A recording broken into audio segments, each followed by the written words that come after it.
PodCastle, episode 870 for Tuesday the 17th of December 2024. The third and final part of Two Hands Wrapped in Gold by S.B. Divya, read by Kaushik Narasimhan and produced by Eric Valdes. Rated PG-13 with content notes for fire, violence including domestic violence, references to rape and parental deaths.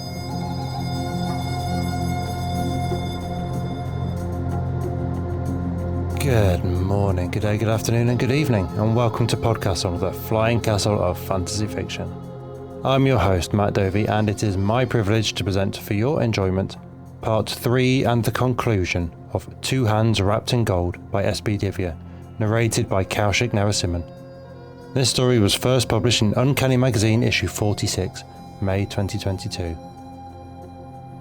Before we get into it, let's settle down and snuggle in and get cozy and comfy to talk about the Escape Artist End of Year Fundraising Campaign Extravaganza 2024.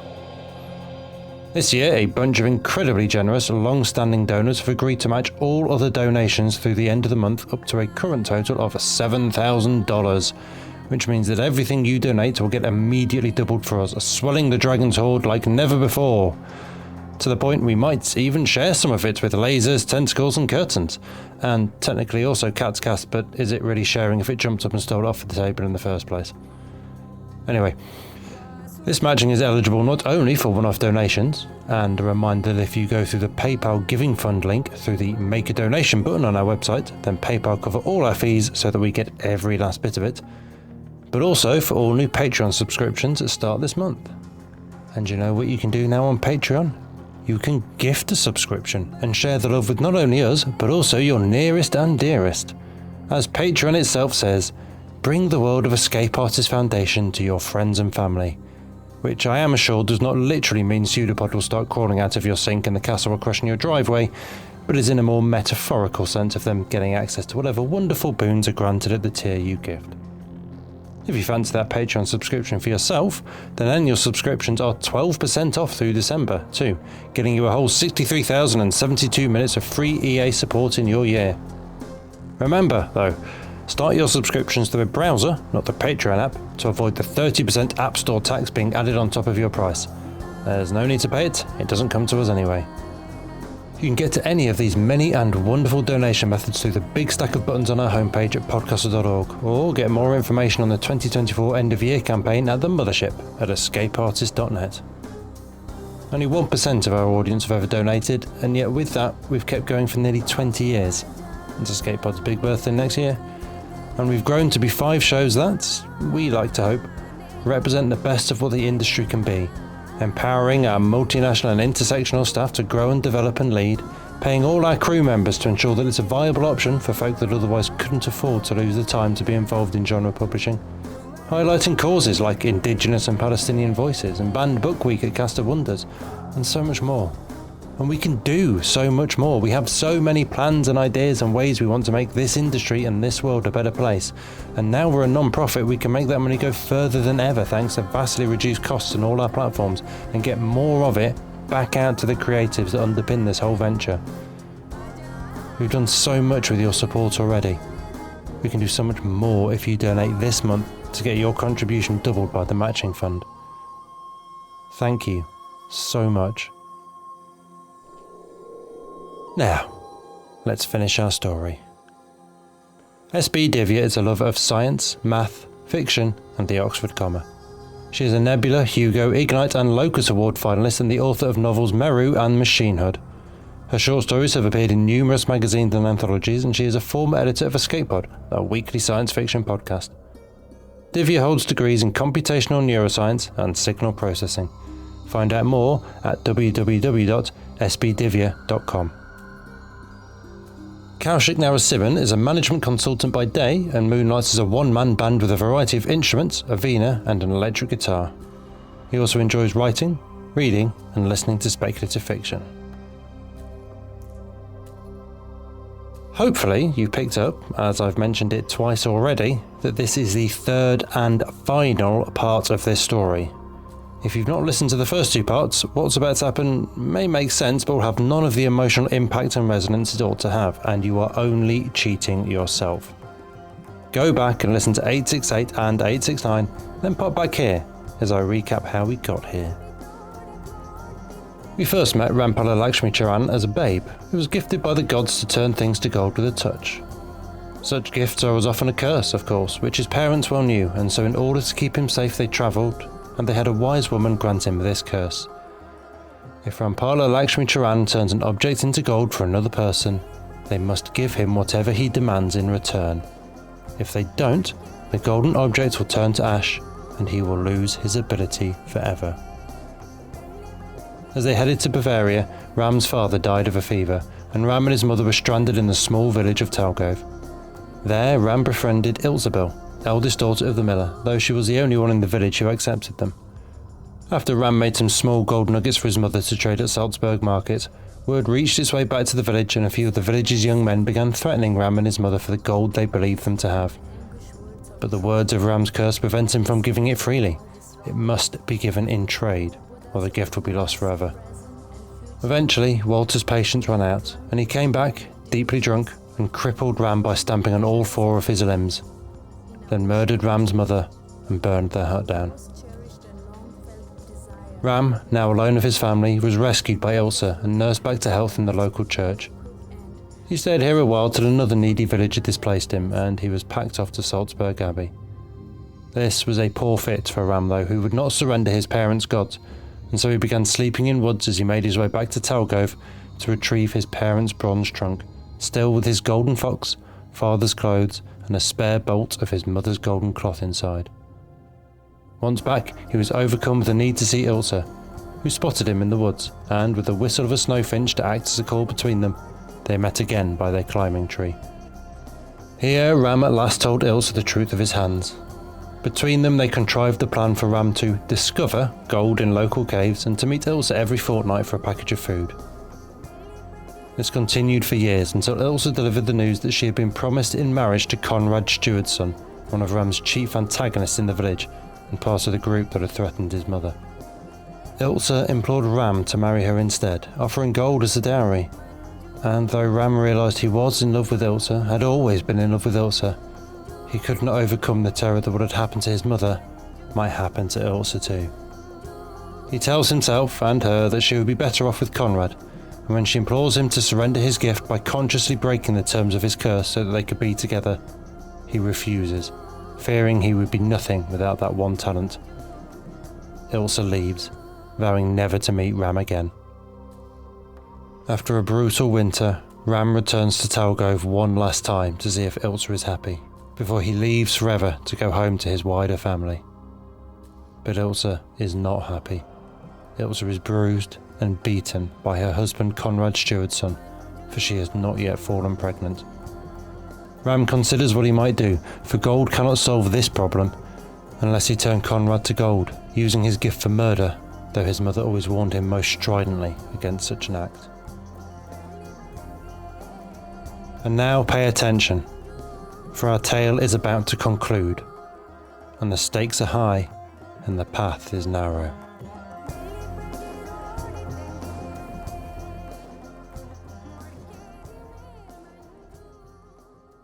I was hidden in a tree near the mill when the Duke of Bavaria arrived in Talgov. I had never seen this man before, but the coat of arms matched the hangings I'd seen in Salzburg. The sizable retinue stopped by the water wheel. Blasius emerged from the building, staggering and red-faced from drink. "My lord," the miller said, his face wrinkled in confusion, "the steward's house and the inn are—" "I'm here for Trudy of the mill," the Duke interrupted. "Your daughter, I presume?" Blasius's befuddlement deepened. "Yes, but I can hear she can spin flax into gold, and she has a special instrument from a witch who used to live in these parts. I wish to witness the skill for myself." The Duke grinned. The miller executed a deep, sloppy bow. "My lord, indeed, she is a talented spinner and weaver. Beautiful too." "Then let us see this lovely and gifted creature." Still bent at the waist, Blasius went inside. I held myself as still as wood and waited. What was he up to? Trudy had never learned how to make gold thread from my mother, and she certainly wouldn't magically transform flax. I could. Had someone discovered my gift and mixed up their stories? A sharp cry sounded from inside the building.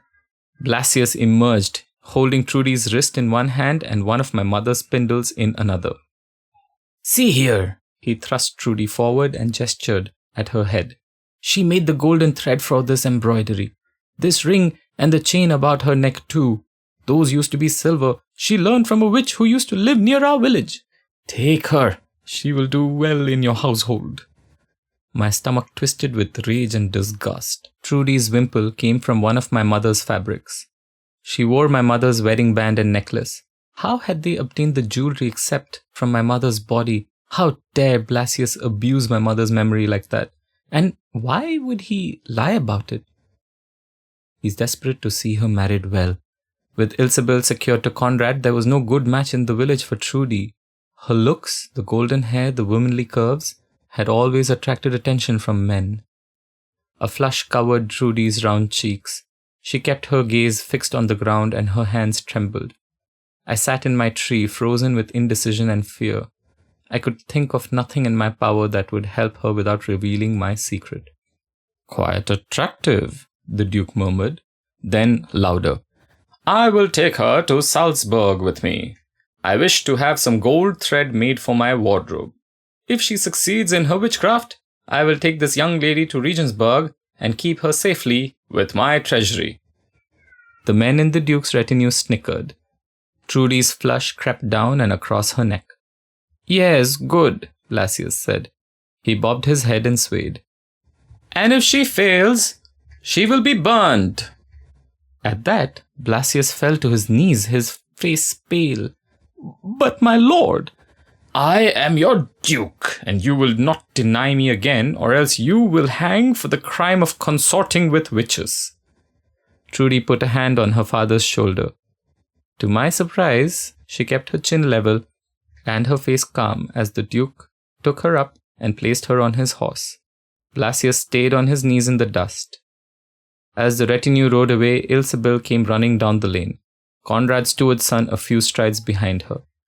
They stopped by Blasius's side and stared at the receding horses. "What happened?" Conrad demanded.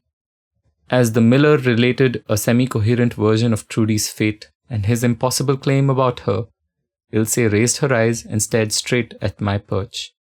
She inclined her head ever so slightly toward our old meeting spot. She couldn't possibly have seen me, could she? But her head had turned so precisely in my direction, and that tilt. She must have caught me out. When? How often had she noticed me skulking around the village? My ears turned hot. To think that Ilsebel had known I was spying on her, that I was aware of her misery and yet did nothing, I couldn't pretend after that. For surety, I shaped my lips and tongue and whistled like a snowfinch. That evening, the spring moon rose full and clear. It illuminated Ilsebel's skin with a pale glow as she approached our intertwined trees. I dropped from my usual perch to the clearing and met her gaze. For several breaths, neither of us spoke. Up close, I could see more clearly what suffering had done to her. The way her cheeks carved into her face, the sloppiness of the stitching along her sleeve, the shadows under her eyes. I wanted to lift her to the highest branches and fly away somewhere safe and warm. "Will you help her?" Ilse said, in a volume barely above the call of night birds and insects. "You can save Trudy. If you run, you can get to Salzburg before the night is over. Turn the Duke into gold. Give my sister enough to get passage down the river. She may be spoiled, but better a woman of ill repute than dead." I wasn't so sure of that assessment, but I found myself nodding, anything to make Ilse's life a little easier. "I'll go. I'll do something. But I have no desire to kill anyone, especially a duke." Ilse's expression took on a grim hardness I'd never seen. "You would if you understood what it's like when a man... Well, you'll never have to know, will you?" But I understood exactly what she meant by that pause, and the implication about her relations with Conrad. My wrapped hands balled into fists. Perhaps I could kill the Duke if I thought of him as Conrad and Trudy as my dear Ilse. "I'm sorry," I whispered, "about so many things." She bowed her head and left me. No gifts this time, nothing to help me on my way. Not even a word of thanks. Perhaps she thought I didn't deserve the latter until after I had saved her sister. Perhaps she was right. I arrived in Salzburg a couple of hours before Martin's. It took little effort to find Trudy's whereabouts, thanks to the torchlight seeping from the cracks of her room's walls. Getting inside was more of a challenge, but stone is stone, whether it's shaped by human hands or nature's.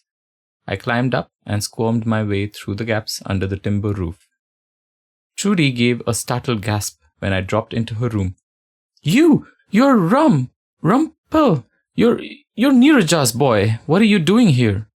"You have to help her," I told myself sternly, "even if she can hardly recall your name." I sketched a low bow. "I'm here to help, at the behest of your dear sister." When I straightened, I noticed the piles of flax around the room. One of my mother's spindles, traded to Herlinde in our first year at Talgov, rested on a table. I waved at them and raised a questioning brow. Trudy sat back onto a stool and burst into tears. "The Duke, he said that he's a man of his word, so he locked me in here and said that if I can spin this flax into thread as golden as my hair, he let me live. I have no gold to work with, and even if I did, I wouldn't know what to do." I didn't ask if he had already taken her maidenhood. What difference would it make?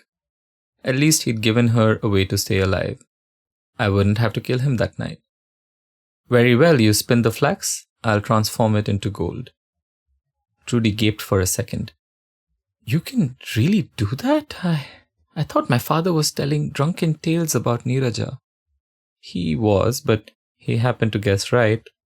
I didn't bother to enlighten her about my mother or the truth of my gift. My gaze fell upon her finger. "You must give me your ring in return," she nodded, "and promise never to tell anyone what I can do." "I swear." As Trudy set to work, I unwound the cloths from my right hand. She handled the spindle with the same deftness that my mother had, and soon piles of thread coiled on the floor. I passed my fingers through them. It wasn't perfect, but enough turned gold that the Duke wouldn't notice the spots I'd missed. Trudy didn't have the sharp curiosity and courage of her sister, but she was no fool. She saw what I did, and understanding grew in her eyes. I hoped she stayed true to her word and didn't give me away. As dawn's light seeped through the cracks in the walls, we finished. Trudy clutched my arm. Her eyes were red from the long night with no food or water. "Thank you," she rasped.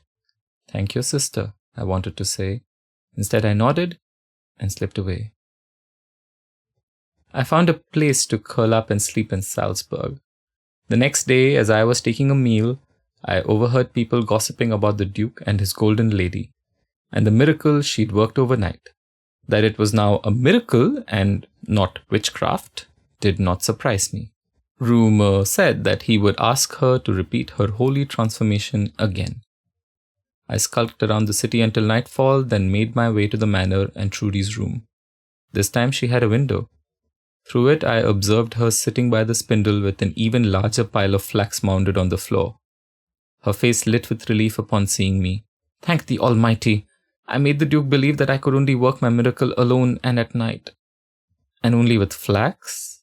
He hasn't asked about other types of thread," she frowned. "Is that a problem?" "No." I loosed the binding on my right hand. "I'll need something of yours in exchange again." She reached behind her head and unclasped my mother's necklace. "This?" I nodded. "That belonged to my mother. As did your ring." She had the decency to blush. "I'm sorry, my father made me wear them. He's had them ever since the fire." "You're doing this for Ilsebill," I reminded myself, "not for her father." We set to work and discovered that both of us could go faster after all the practice from the previous night. In spite of the larger amount, we finished earlier. "Will you come back tomorrow?" Trudy asked. Warily, I nodded. "If I must, I'll help you again, but we cannot allow the Duke to exploit you like this forever." If he demands more, tell him that tomorrow is the last time you can do this, that God spoke to you and told him to be satisfied henceforth. Her eyes wide, Trudy agreed. I didn't envy her position, having to lie to the Duke and convince him of her limits. I spent the next day thinking up ways I could spirit Trudy from the house. My golden touch wouldn't help except to bribe the guards, but I wasn't sure they'd accept coin from the likes of me.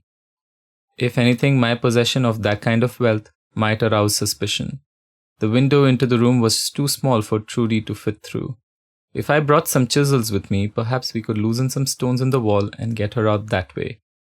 I wasn't sure if we could work quickly or quietly enough for that, but it was the best I could come up with. As I was about to barter for the tools, I overheard a new rumor. The Duke had declared that tonight Trudy would perform her third and final miracle.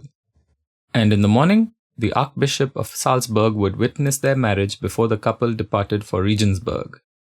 I abandoned the chisels. We already knew that the Duke was a man of his word. I wouldn't need to help Trudy escape. I slipped into her room as early as I dared, for that night the mounds of flax were enormous. Did he gather every bit he could find in all of Bavaria? I groused. Trudy glowed with happiness. I don't know and I don't care. A duchess. Just imagine it. Me, a miller's second daughter from Talgov. I frowned at her. What's the matter? I need you to give me something in exchange. She huffed impatiently. I have nothing left but my gown, and you can't have that. Wait until tomorrow. After I become Duchess, I can give you anything you want. Would it work? I had never used my gift in trade for a promised item. If that failed, not only would Trudy lose her chance at marrying with the Duke, I would no longer have my golden touch. I cursed myself for not buying the chisels when I could. I didn't want to risk my hands for Trudy, but Ilsebel's quiet desperation rang in my mind. She had enough pain in her life. She didn't need her sister's death added to it. For the sake of her future, I decided to gamble with my own. And that's when the idea came to me. I want your first child with the Duke, I said. Trudy stared. He'll marry you tomorrow and he'll waste no time getting you with child. After the infant is baptized, I will collect it. And then to myself, I said, I will leave it at your sister's doorstep, and perhaps then her miserable husband will stop tormenting her. I had to hope that Trudy wasn't as barren as her sister. It was my fault that Ilsebel suffered from Conrad's abuse. Trading my hands, my gift, for her happiness seemed a fair exchange. Trudy hesitated long enough that I thought she might refuse, but in the end she agreed. By the time we were finished, both of our hands were raw from the work. The flax remained as golden as the other nights when I left it with Trudy. I emerged from the building and made my way to the cave where I usually slept. The faint glow of pre-dawn painted the eastern sky with indigo. To be absolutely certain I hadn't cursed myself, I touched a small pebble with my bare finger. It turned gold. I exhaled the breath I'd held. I wanted a good life for Ilsebel, but I couldn't help the cowardly fear for my own fate had the worst come to pass. I tucked the precious stone into my pocket and fell into an exhausted slumber. The next day, true to his word, the Duke married Trudy. As the abbey bells pealed to announce the joyous occasion, I ran away from Salzburg. How long before Trudy spilled my secret to her noble husband? I could no longer consider Bavaria a safe place to stay. My unthinking feet carried me towards Talgov and Ilsebel, and the travel chest that held my only valuable possessions. I waited in my usual perch where I could see Ilse come out to hang laundry. When she came out of the house, I whistled like a snowfinch. She turned toward me and nodded.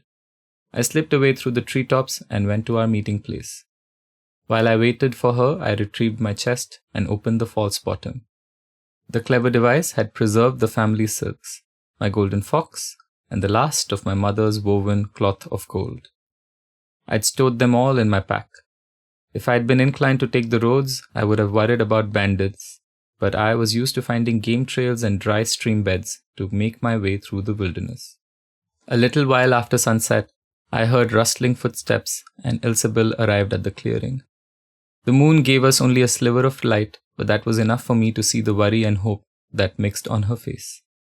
You have a duchess for a sister, I said. Ilse blinked. What do you mean? What happened? I told her almost everything. She worried when I divulged that Trudy now knew the secret of my hands. She understood when I told her I'd asked for Trudy's jewelry in exchange. She wept when I told her about the wedding bells. Ram, thank you. I didn't mention how many items of jewelry, nor the dangerous bargain I'd made. Ilsabel wouldn't accept her sister's child, but she would take in an abandoned one. The deception, much as it pained me, was necessary. I dared to close the distance between us and took her hands in mine. I can't stay in Bavaria. If the Duke learns the truth from Trudy, he'll have his men looking for me. This time she didn't protest. Farewell, Padmanabhan Rampala Lakshmi Charan. Farewell, Ilsabel's steward's wife. I lifted her fingers to my lips, pressed hard, then let her go. I left Bavaria for half a year. In that time I travelled east and did my best to trace a portion of the route that would take me home. I allowed myself to acquire simple jewelry and turned it to gold so that I could pay my way. I also trimmed and curled my hair, shaved my face, and traded my clothes for the colourful robes of a Roman merchant. Someone well off but not wealthy enough to attract attention. Leather gloves covered my cloth-bound hands. Like my childhood days, I never stayed anywhere long enough for people to know me. The most dangerous time came when I went to Regensburg. I had to know if Trudy was with child. As the seat of the Duchy of Bavaria, the city had plenty of spying eyes.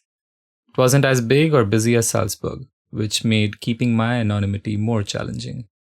Luckily, my new attire hid my crooked limbs, and my gold distracted people from my short stature. People see what they want, not what is. I arrived by boat on a rainy day in autumn and stayed for 3 days and 3 nights, spending as generously as I dared, until I could comfortably ask the innkeeper whether the Duke had an heir. The Duchess was with child, he informed me, expecting a birth in spring.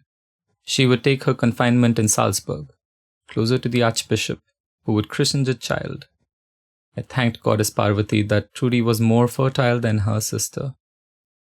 I spent the worst part of winter in the gentler climates of the Roman Empire, before making my way back to Salzburg.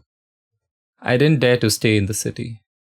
Someone might recognize the golden spider, so I kept to my old caves and trees and subsisted on dried meat and fruit. My stashes of wood sat where I'd left them, dry and perfect for keeping warm.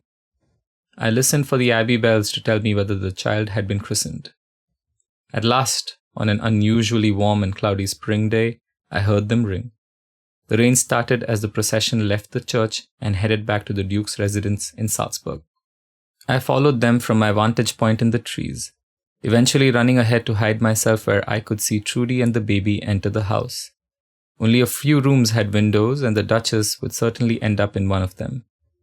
When the shutters flew up on an upper part of the house, I figured that was my target. I waited until night fell. I was soaked and chilled, but I gritted my teeth and climbed. As before, I slipped through the gap between the walls and the roof, dropping into a spacious chamber. Embers glowed in the fireplace. In the dim light, I could see Trudy and her infant asleep on the bed. I shook her gently to wake her. She sat up in alarm upon recognizing my face. "You! Rumpel!" "Shh!" I cautioned, pointing at the babe.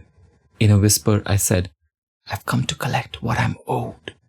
Confusion and then distress painted Trudy's face. She whispered back, "Please, have mercy. He's only a month old. I can't part with him so soon." "It won't get easier with time." "I didn't know then what I do now. I can't give him up. Ask me for something else. Anything, please. I'll find a way to get it. The Duke is so happy to have a son, he won't deny me." Her voice rose with her distress. I didn't know if I could make a trade like that, and if it failed, I'd be ruined. I didn't have enough saved for passage all the way back to Kanyakumari. "I must have him and nothing else," I said. "There's no other way. I'm sorry." I didn't owe her any apology, but her pain softened my heart. "If you don't fulfill your side of the bargain, the golden thread we made on the 3rd night will turn to ash." "I don't care about the gold," she cried. "I only want my child." "And I only want to go home," I spat. I saved your life. You became a duchess. Now I need your help. And instead, you want to condemn me to a miserable life. I should have expected this. You can't even say my name. Why would you think of my welfare? Trudy? Said a sleepy voice from the floor beyond the bed. We both froze as a head rose into view. Ilsebil.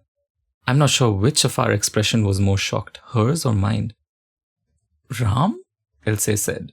She shook herself as if she might be dreaming. Trudy glanced wildly back and forth between us. Ilse, help me. He's trying to take Eberhard away. Hush, Trudy, or you'll wake him. Ilsebil stood and came around the bed. What's going on, Ram? Why are you here? I was at a loss to tell her anything but the truth. So I confessed the terrible bargain I'd struck a year earlier. Why would you do such a thing? The aghast expression on Ilse's face didn't surprise me, but my heart sank anyway. For you, I whispered, so that Conrad would treat you better. I plan to leave the baby at your doorstep as a gift. Ilsebil drew a sharp breath. She closed her eyes for a breath, and then when she opened them, I saw fury and despair. Ilse, Trudy said plaintively from across the room. I said, hush! Ilsebil hissed. I have to take the baby, I said desperately. You know what will happen if I don't, Ilse, please. Of all the foolish things to do, Ram, you should have spoken to me first. I couldn't. I was busy saving Trudy's life. I raised my gloved hands, palms outward. With these, the only skill I have, would you take them from me? You should never have made such a demand. A child isn't something to be traded, and Conrad would never accept someone's cast-off infant as his own. Don't you understand anything about him? You should have thought this through instead of acting like a foolish boy. Her anger mirrored my mother's all those years earlier when I had spoken up to Walter. Flames danced in my mind. You have no one to blame but yourself, Ilse said. And unlike my sister, I do know your name, and I'll say it once more. She raised a trembling arm and pointed at the window. Padmanabhan Rampala Lakshmi Charan, you cannot complete this trade. Leave the infant and go. I was tempted to snatch the child and make my escape. If Ilse didn't want him, I could leave him at some other doorstep. As if reading my mind, she stepped between me and the bed, her face as stony as the walls around us. Go, she repeated, or I will raise the alarm. You would let the Duke kill me? I asked, the words bitter in my throat. I don't want to. I would never want to hurt you, but I won't let you take my nephew. We were at an impasse, one that I knew I couldn't win. I wouldn't strike Ilsebil or Trudy. That kind of violence wasn't in me, not even to save my blessed, cursed hands. And Ilse, like the Duke, kept her promises. Without another word, I fled through the window, leaping to the ground as soon as I dared. The fall wrenched my leg and I limped towards the trees.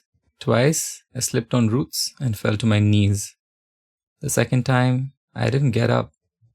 The earth was cold and muddy. Heavy mist turned the night air liquid, and a bone-deep ache saturated my limbs. I wanted to be sick. I wanted to scream. I wanted to tear myself into 1,000 pieces and hurl them into the starry void. Instead, I slipped off the glove on my left hand, unwrapped the index finger, and touched a leaf at my feet. Nothing. I tore off the linen and shed the cloth of gold. With maniacal recklessness, I pressed my hand to the tree root. It remained as wood. I hurled the rags into the night and buried my face in my hands. What could I do? Betrayed by the only person in the world I loved, bereft of the only valuable skill in my life. I considered walking to the ice cave near Hallane and ending my life in front of my gods. Nobody would notice or care. Ram? Ilse loomed beside me, a lanky void in the fog. She knelt and took my bare hand in hers. I flinched, but she held it fast, and I felt the warmth of a human touch on my palm for the first time in my memory. I'm sorry, she said. You should be. She sighed. Maybe it's for the best. You're free now. You can go anywhere, settle down, have a proper life. And what would I do with that life? Become a Bavarian peasant? Turn into a good Christian man? I belong nowhere and know nothing. I'm short. My limbs are misshapen. Who would have me for a husband? a gust of wind swirled around us, and a heavy raindrop landed on the back of my hand. "I would," she said. Ilse's eyes were dark pools as she looked into mine. "It's too late for that now." I pulled my hand away. "I know, that's my fault too." She sat back on her heels and lifted her chin in the same unyielding way she had since we were children. "Then make it right. Take me for your wife." It took a minute for the import of her words to sink in. "You'd leave Conrad and live in sin with me? Would your gods consider it sinful?" "I don't know," I said truthfully. I knew only what my parents had taught me. And whether a woman can leave one man for another wasn't something they'd discussed. "I'll pledge myself to your gods. I'll go with you to your family and make a home there. If you could spend all these years in Bavaria, then I can do the same in Kanyakumari." "What about Trudy, your father?" "My sister is a duchess." As she spoke, she took my other hand and pulled off the glove. She began to untie the cloth. "Trudy is young, but she's not stupid. She'll be all right. As for my father's fate, it no longer concerns me." She took both of my bare hands in hers. "Will you have me?" I did not make the same mistake twice. "Yes." Wind gusted through the trees and showered us with heavy drops. "We need to get to shelter." "Where should we go?" "I've been staying in a cave in those hills. It's not a comfortable place." She stood and pulled me up. "Lead the way." Our journey lasted 2 full years. The first stop was the cave in Hallein, where we pledged our lives to each other in front of my gods. We had no heavenly witnesses except the stars as we consummated our marriage. Then we headed east. We kept to wilderness trails, but Ilse wasn't used to all the walking, so we took our time. We stopped at villages to work for food and shelter. After we left Bavaria, we dared to catch rides when it seemed safe, but we didn't risk it often. When we left the places I knew, our progress slowed even further. The further east we traveled, the more people resembled me rather than Ilsebel. She never wavered in her resolve. One evening in Constantinople, she traded her old wedding ring for 2 wooden bands and asked me to place one upon her finger. Then she slipped the other one over mine. It took me weeks to get used to touching things with my bare hands. Months before I could wake without panicking at my exposed skin. The joy of holding Ilse's face in my palms helped to make up for it. By the time we reached my father's village, Ilsebel was round with child. Conrad had been the barren one, not her. We made the last part of our journey in haste so that she wouldn't have to give birth among strangers as my mother had. The burden of fear that had weighed down my shoulders for as long as I could remember finally lifted when I greeted my family. My grandparents still lived. They recognized my parents' features in my own. They wept when I told them of my parents' fates and smiled when I introduced my wife. They had seen traders from faraway lands at the port in Kanyakumari, and they found her strange, but not unacceptable. She towered over us all by almost a handspan. Until then, I thought that my stature was due to my broken bones, but it turned out that my people are naturally smaller. On a balmy morning, Ilsebel and I carried our daughter to the temple where 3 seas converged. We prayed to Devi Kanyakumari for our child to have a good life, but we asked for no blessings. 1 length of gold cloth had travelled home in my pack. I laid it at the feet of the goddess and left it behind.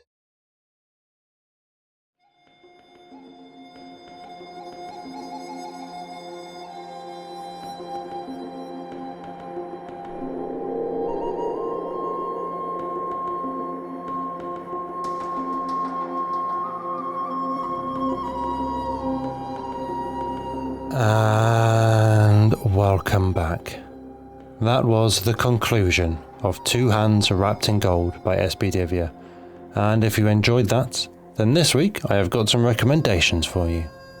She's only actually been here as an author once before as part of a Flash episode, 436, but she was, of course, co-editor at Escape Pod forever, and has a bunch of stories out in such incomparable places as Tor.com and Analog, more than a few of which have been in year's best anthologies or on the Locus recommended reading list. such as contingency plans for the apocalypse or an unexpected boon. There's links to all of these on her website, sbdivya.com. There's also her novels, of course. Machinehood is the most horrifyingly plausible near-future economic nightmare I've read, a supercharged gig economy flooded with AI that humans can only compete with through drugs. There's also the Alloy Era series, beginning with Maru and continuing this year with Aloka. Which is to say, in summary, just go to her website and avail yourself of the many riches on offer there, for goodness sake.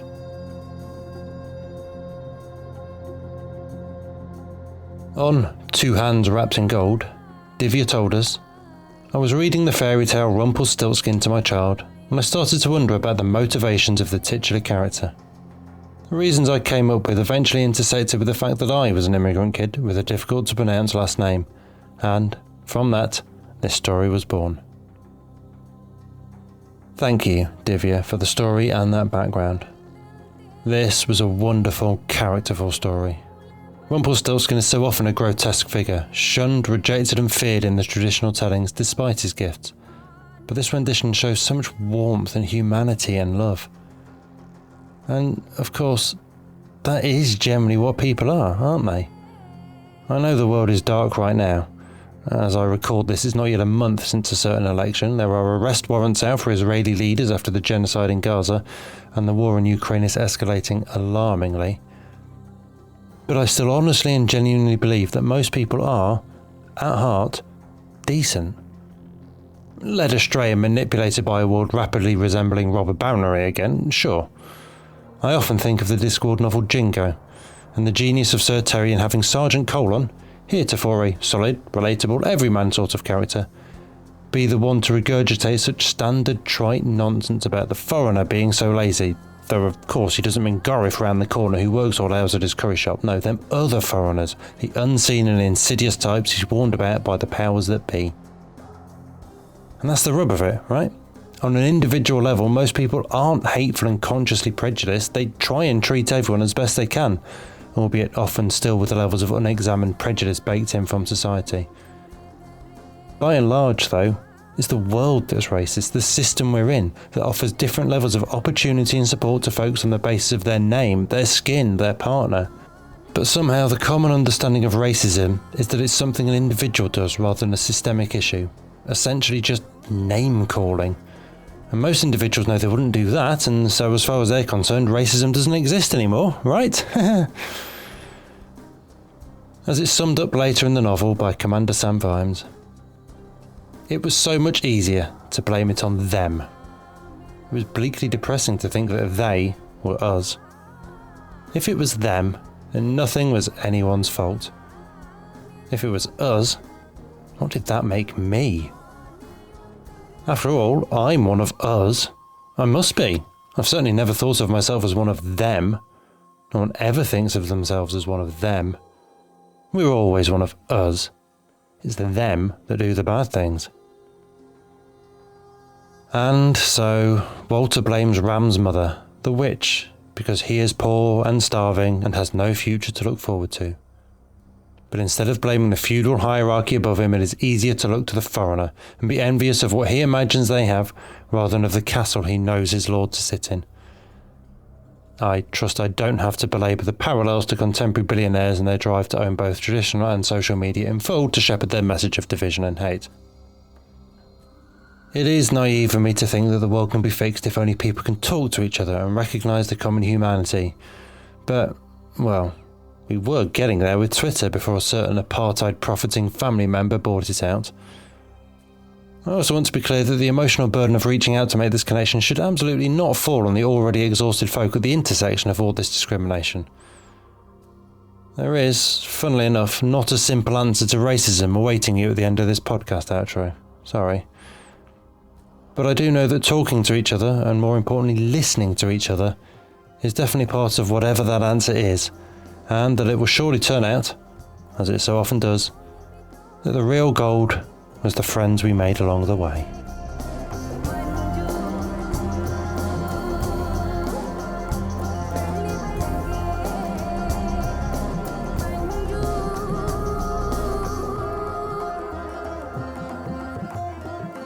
That was our show for this week.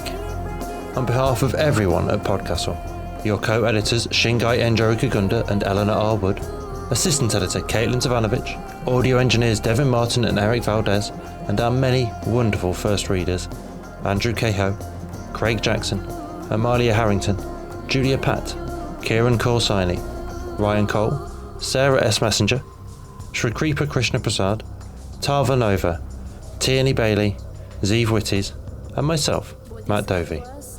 Thank you for letting us share another story with you. The legal bit. PodCastle is part of the Escape Artist Foundation, a 501c3 non-profit, and this episode is distributed under the Creative Commons Attribution Non-Commercial No Derivatives 4.0 international license. That means you can share it, and please do, but you cannot sell it and you cannot change it. If you want specifics, check creativecommons.org.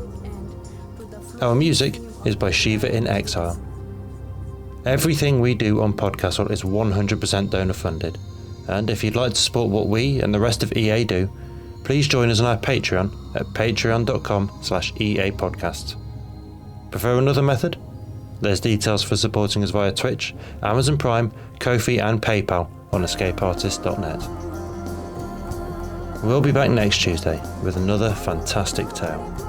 In the meantime, you might care to check out our sister podcasts, Escape Pod for science fiction, Pseudopod for horror, Cast of Wonders for YA speculative fiction, and Cat's Cast for speculative cat stories. If your heart belongs to us though, we'll see you next week.